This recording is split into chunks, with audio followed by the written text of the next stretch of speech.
Israeli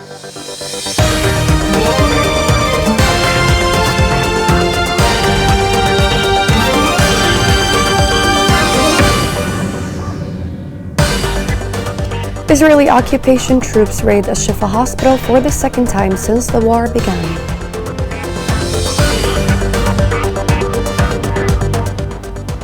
Houthi Red Sea escalation disrupts regional and international trade.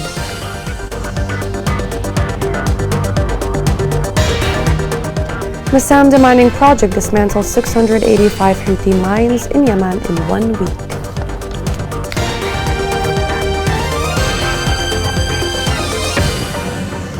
Welcome to Yemen Today TV. This is the English News with me, Shaz Abdelbaei. The Ministry of Health in the Gaza Strip said that dozens of people were killed and injured as a result of the Israeli occupation raid on a Shifa medical complex in Gaza City. This is the second time that the occupation forces target the hospital since the beginning of the war. This report has more details. Israeli forces initiated an offensive early Monday in and around Gaza's main hospital, Al-Shifa, with witnesses reporting airstrikes and tanks near the complex, which was packed with patients and displaced citizens. The pre-dawn operation occurred amid mounting worry about an impending Israeli ground invasion of Gaza's crowded far southern city of Rafah. The Israeli military told Gazans to immediately evacuate from Al-Shifa in Gaza City after it launched the raid, alleging the use of the hospital by senior Hamas members. Witnesses reported that the Israeli forces had dropped Arabic language leaflets with the same evacuation instructions and a warning that they were in a dangerous combat zone. According to the Gaza Strip's health ministry, people near the hospital in the devastated city reported scores of victims who could not be assisted due to the intensity of gunfire and artillery shelling. The storming of the Al-Shifa medical complex with tanks, drones, and weapons and shooting, where thousands of displaced Palestinians sought refuge, was condemned as a war crime by the Hamas government media office. Israel stormed the medical center in November, alleging that Hamas was hiding a significant command and control center within and beneath the compound. It showed a tunnel leading to an underground bunker beneath the hospital, but not the complex facilities described. The Gaza Health Ministry said at least 31,645 Palestinians have been killed in the war, two-thirds of which are women and children. German Chancellor said the Israeli assault on the Gaza city of Rafah would make regional peace very difficult. His remarks came after talks with Jordanian King Abdullah. Earlier, Israel has approved a plan to attack the city on the southern edge of the Gaza enclave, where millions of people are sheltering after 5 months of the war. Oxfam accused Israel of preventing the entry of humanitarian aid into Gaza. Oxfam said that despite its responsibility as an occupying power, Israel's practices and decisions continue to systematically obstruct and prevent any meaningful international humanitarian response in the Gaza Strip. The organization denounced the unfairly inactive aid inception protocols, which led to an average delay of 20 days in allowing trucks to enter the Palestinian Strip. European Union foreign policy chief said Israel is using starvation as a weapon of war. Borrell said at the opening of conference of humanitarian aid to Gaza that Gaza is living in a state of famine in which thousands of people are suffering, adding Israel is using starvation as a weapon of war. Egypt and the European Union said on Sunday they have mutually agreed to elevate their relationship to the level of strategic partnership. Accordingly, Egypt and the EU decided to sign an inclusive document on the comprehensive and strategic partnership during the first quarter of 2024. The agreement was unveiled as a delegation of EU leaders visited Cairo yesterday. It is designed to boost cooperation in areas including renewable energy, trade and security, while delivering grants, loans, and other funding over the next 3 years to support Egypt's economy. Ramadan embodies the values of peace, resilience, and generosity. It is a period of reflection and prayer, an opportunity to come together and uplift each other. Sadly, many will mark these months while facing conflict, displacement, and fear. My thoughts and heart are with them, from the people of Afghanistan to the Sahel, from the Horn of Africa to Syria and beyond. And I wish to express a special message of solidarity and support to all those suffering from the horrors of Gaza. In these trying times, the spirit of Ramadan is a beacon of hope, a reminder of our shared humanity. Let us all be inspired to heal divisions, to support those in need, and to work as one for the safety and dignity of every member of the human family. May these holy months bring peace and guide us towards a more just and compassionate world. Ramadan Kareem. Norway affirmed to play an active role in the process of building and establishing peace in Yemen. In addition, this came in a meeting with the Yemeni ambassador to Jordan, and during the meeting the two sides discussed the political situation in the region and the attacks carried out by the Houthi group in the Red Sea and Bab el-Mandab. A regional body that includes the countries bordering the Red Sea approved supporting the efforts of the Yemeni government to avoid environmental dangers from Ruby Mara ship.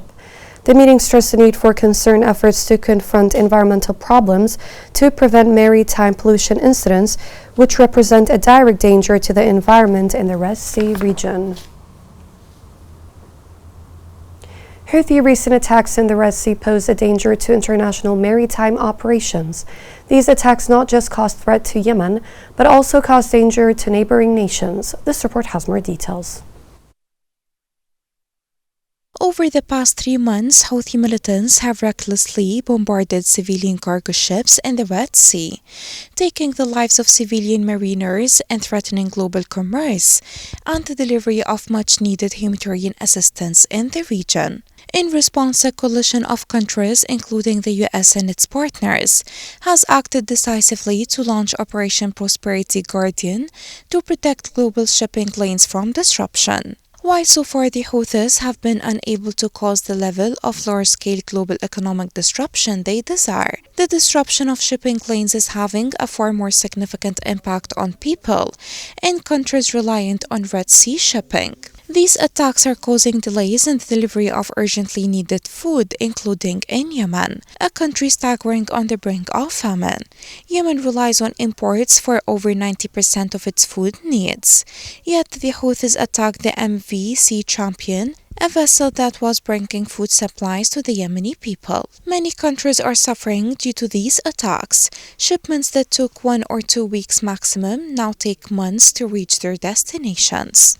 There are also reports that some shipping costs have grown to 8 times higher than before, as companies have been forced to shift from shipping by sea to more expensive and limited air transport. The Houthis' actions are not only hurting people in the region today, they are also deterring investment needed to make the Red Sea region a thriving economic hub in the future. The last thing the region needs is this additional economic challenge. This is just one reason the Houthis should stop their reckless attacks in the Red Sea. One person was killed and others injured by Houthi militia shells and snipers in Taiz. In addition, local sources said 3 people, including a child, were injured by shrapnel from a shell fired by the Houthi militia north of the city of Taiz. A government report revealed more than 4,000 people were internally displaced in Yemen in the first 2 months of this year. The executive unit for the displaced persons camp said that it monitored more than 700 internally displaced families from 19 governorates distributed among 10 governorates. Al-Hudaydah topped the list of governorates in cases of displacement recorded last February. The Massam project to clear Yemeni lands of mines reported the removal of more than 1,200 explosive materials in the first half of this March. The project's operation room revealed that a total of more than 400,000 explosive remnants of the war had been cleared. This report has more details. Saudi Arabia's Project Massam cleared 658 mines in Yemen, which had been planted by the Houthi militia between March 9 and 15, according to a recent report. overseen by the Kingdom's aid agency KS Relief.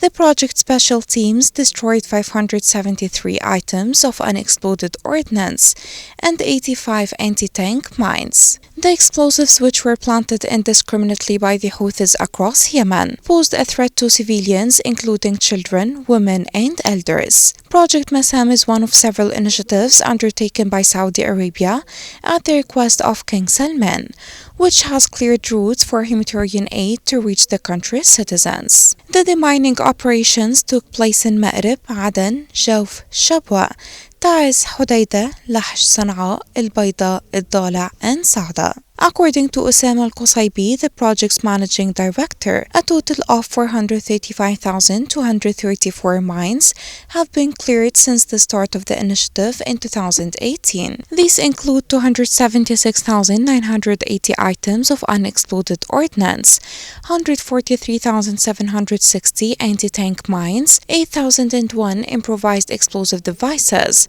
and 6,493 anti-personnel mines. The initiative trains local demining engineers and provides them with modern equipment. It also offers support to Yemenis injured by the devices. About 5 million people have been forced to flee their homes since the beginning of the conflict in Yemen, many of them displaced by the presence of landmines. Massam teams are tasked with clearing villages, roads, and schools to facilitate the safe movement of civilians and the delivery of humanitarian aid. The project's contract was extended for another year in June 2023 at a cost of $33.29 million.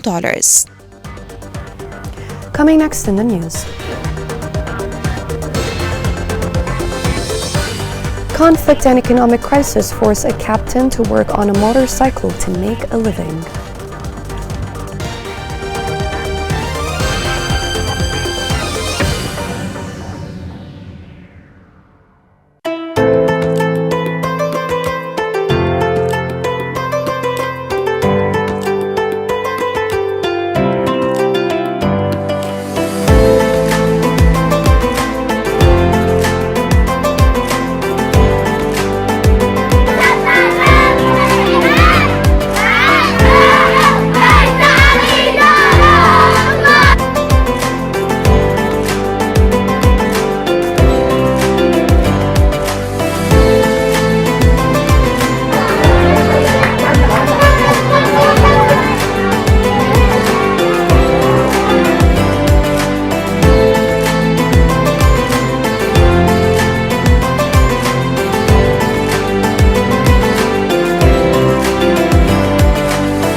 رمضان مبارك.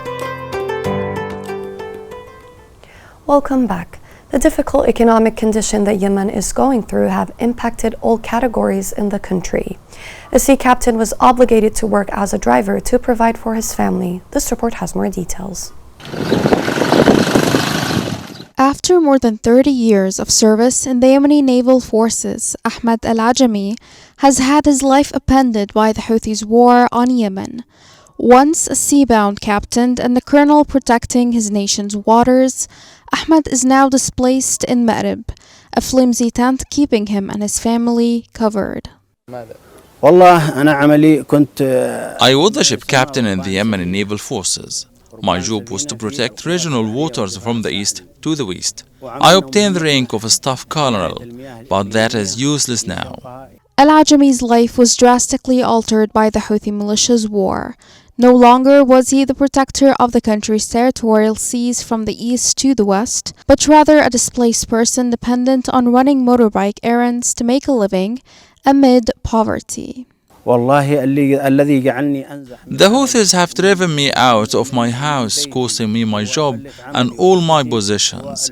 They have devastated our country. We have been displaced from our homes, where we once lived in contentment and comfort. We had decent salaries that could last to the month, and sometimes last through the next one. The run back to Houthi militia's war on the Yemeni people has displaced scores of people. Those not killed in the bloodshed were sentenced to slow death, cut off from livable wages, and deprived of the most basic human rights. Al-Ajami is one of millions of Yemenis who have abandoned their homes, lost their jobs, and are now living in displacement camps in difficult conditions.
The King Salman Humanitarian Aid and Relief Center announced a distribution of more than 7,000 food baskets in 4 governorates.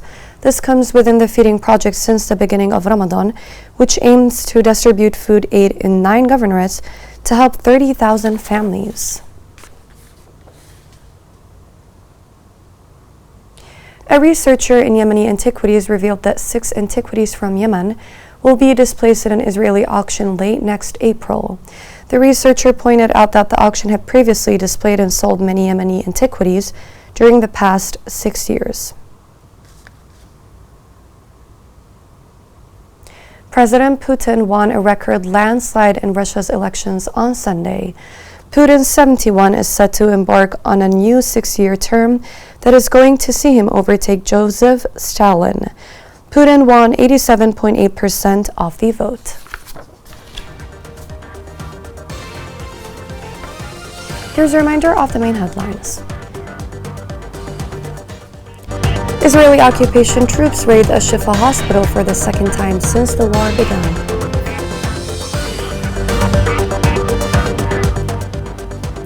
Houthi Red Sea escalation disrupts regional and international trade.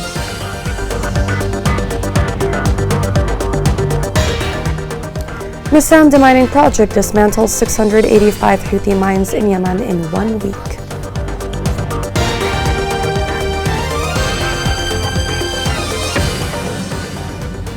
This is the end of the news. Thank you for watching.